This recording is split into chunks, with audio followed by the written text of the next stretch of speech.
செய்திகள் தொடர்கின்றன. தூத்துக்குடியில் மார்க்சிஸ்ட் கம்யூனிஸ்ட் கட்சியினர் மீது தாக்குதல் நடத்தியவர்கள் மீது கடுமையான நடவடிக்கை எடுக்க வேண்டும் என்று அக்கட்சி வலியுறுத்தியுள்ளது. தூத்துக்குடியில் தெய்வ செயல்புரம் கிராம விவசாயிகளின் நிலங்களை திமுகவை சேர்ந்த வழக்கறிஞர் பி. செல்வம் என்பவர் பினாமி பெயரில் மோசடியான ஆவணங்களை தயாரித்து அபகரிக்க முயன்று வருகிறார்.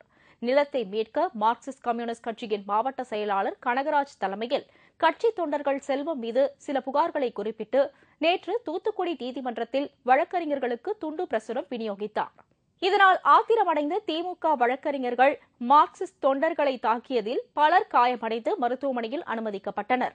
இது தொடர்பாக வழக்கு பதிவு செய்து விசாரிக்கப்பட்டு வரும் நிலையில் நேற்றிரவு தூத்துக்குடி பிரையன் நகரில் உள்ள கனகராஜ் வீட்டின் மீது பெட்ரோல் குண்டு வீசிவிட்டு மர்ம நபர்கள் தப்பிச் சென்றனர்.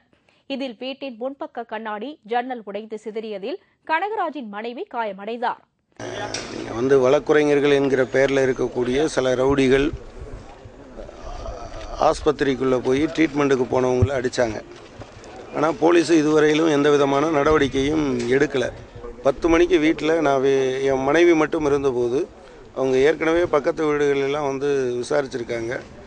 2 பேர் பெட்ரோல் குண்டு வீசியிருக்காங்க. அவங்களுக்கு தலையில் அடிபட்டதை தவிர மற்றபடி தீக்காயம் அந்த மாதிரியான விஷயம் இல்லை. இது காவல்துறை உடனடியாக இந்த விஷயத்தில் சீரியஸாக இல்லைன்னா ஒரு 30 வருஷத்துக்கு முன்னால் தூத்துக்குடி இருந்தது மாதிரியான நிலைமைக்கு போகும். நம்ம ஊரில் ரவுடித்தனத்தின் மூலமாக ஜனநாயகத்தின் குரலை அடக்குவதற்கான ஒரு முயற்சி நடக்குது. இதுக்கெல்லாம் மார்க்சிஸ்ட் கட்சி ஒன்றும் பயப்படாது. தகவல் அறிந்த மாவட்ட செயலாளர் கனகராஜ் கட்சி அலுவலகத்திலிருந்து உடனடியாக வீடு திரும்பினார். பெட்ரோல் குண்டு வீசியது யார், எதனால் என தென்பாகம் போலீசார் தீவிரமாக விசாரித்து வருகின்றனர். இதனிடையே கம்யூனிஸ்ட் தோழர்களை தாக்கிய பி. செல்வம் மற்றும் அவரை சேர்ந்த ரவுடி கும்பல் மீது வழக்கு பதிவு செய்து கிரிமினல் நடவடிக்கை எடுக்க வேண்டும் என்று மார்க்சிஸ்ட் கம்யூனிஸ்ட் கட்சியின் மாநில செயலாளர் ஜி. ராமகிருஷ்ணன் விடுத்துள்ள அறிக்கையில் வலியுறுத்தியுள்ளார்.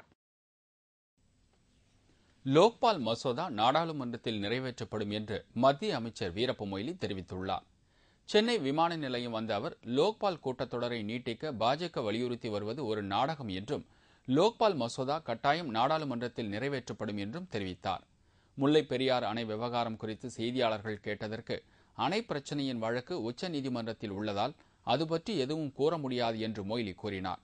மேலும் லோக்பால் வரம்பிற்குள் கார்ப்பரேட் நிதி நிறுவனங்கள் சேர்க்கப்பட இருப்பது குறித்து வீரப்ப மொய்லியிடம் கேட்டதற்கு அரசியல் சாராத நிறுவனங்களாக இருந்தால் அதனை கொண்டு வருவதற்கு தயாராக இருப்பதாக குறிப்பிட்டார்.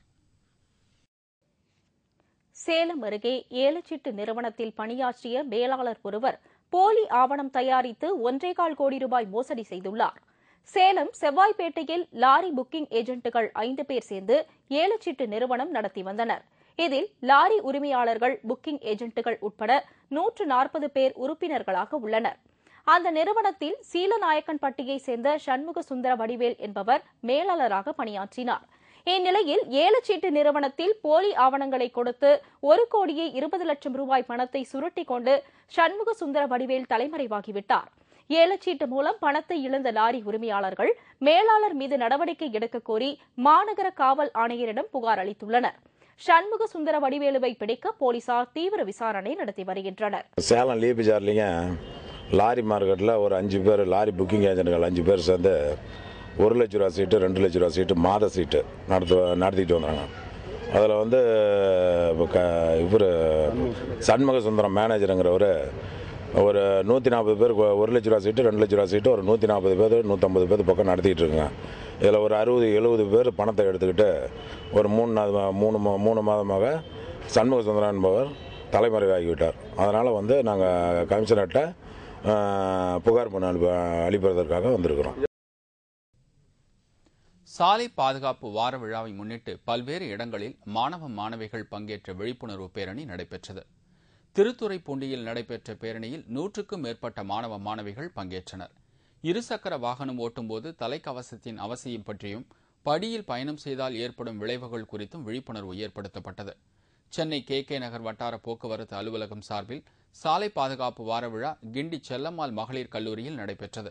இந்த விழாவில் சிறப்பு அழைப்பாளராக கலந்து கொண்ட நடிகர் ஆர்யா சிறப்பாக செயல்பட்ட மாணவிகளுக்கு நினைவு பரிசுகளை வழங்கினார்.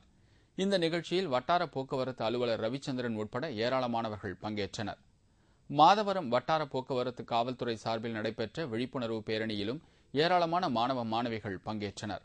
புதுக்கோட்டை மாவட்டம் திருமயத்தில் நடைபெற்ற விழிப்புணர்வு பேரணியில் மது அருந்தி வாகனம் ஓட்டாதீர், தலைக்கவசம் அணிந்து வாகனம் ஓட்டுவீர் போன்ற வாசகங்களை கொண்ட பதாகைகளை மாணவர்கள் கைகளில் ஏந்திச் சென்றனர்.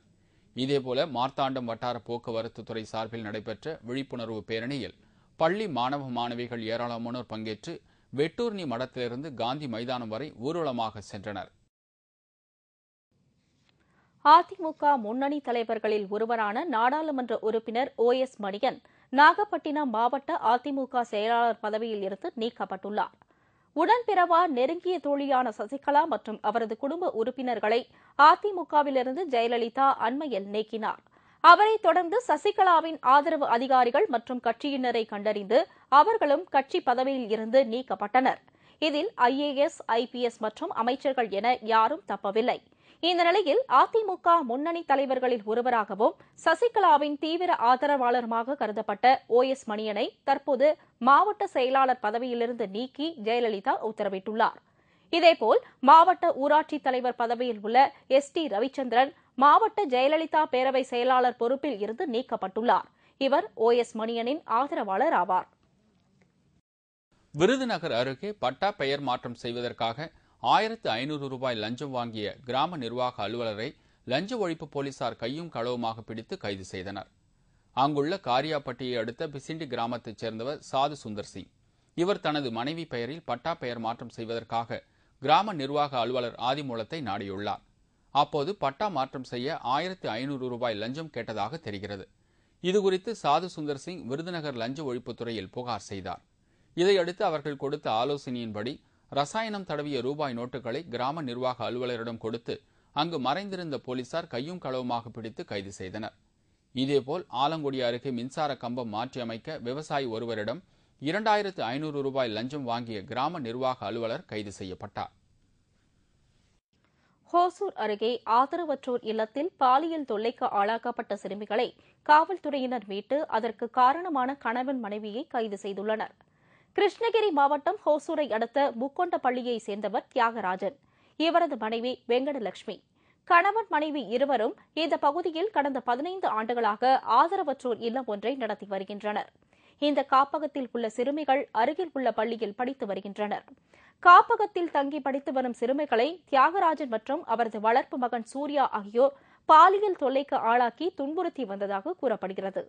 இதுபற்றி அளிக்கப்பட்ட புகாரின் பேரில் வழக்கு பதிவு செய்து பாலியல் துன்புறுத்திய தியாகராஜன், அவரது மனைவி வெங்கடலட்சுமி ஆகியோரை கைது செய்தனர். இதைத் தொடர்ந்து சிறுமிகளை மீட்ட போலீசார் வேறு ஒரு காப்பகத்தில் சேர்த்தனர். நாமக்கல் மாவட்ட நீதிமன்றங்களில் வழக்கறிஞர்களை நீதிபதிகள் தரக்குறைவாக பேசுவதற்கு எதிர்ப்பு தெரிவித்து நீதிமன்ற புறக்கணிப்பில் ஈடுபட்டதால் வழக்கு நடவடிக்கைகள் வெகுவாக பாதிக்கப்பட்டது.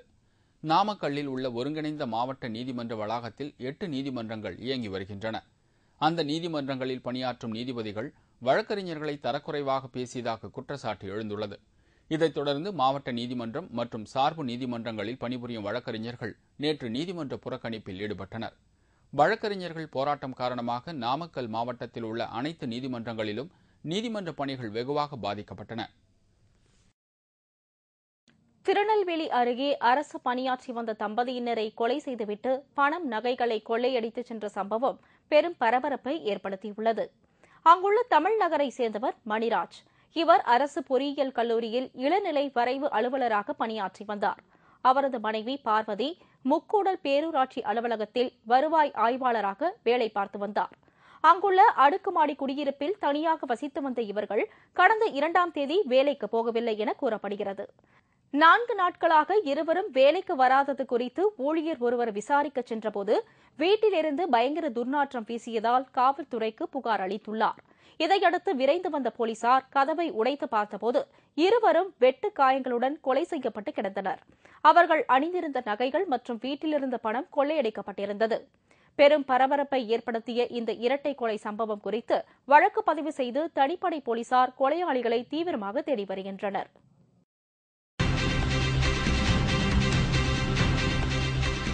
மியான்மரில் சுதந்திர தின விழா கொண்டாட்டம். அதிசயக்க வைத்த ராணுவ அணிவகுப்பு. விவரம் இடைவேளைக்கு பிறகு.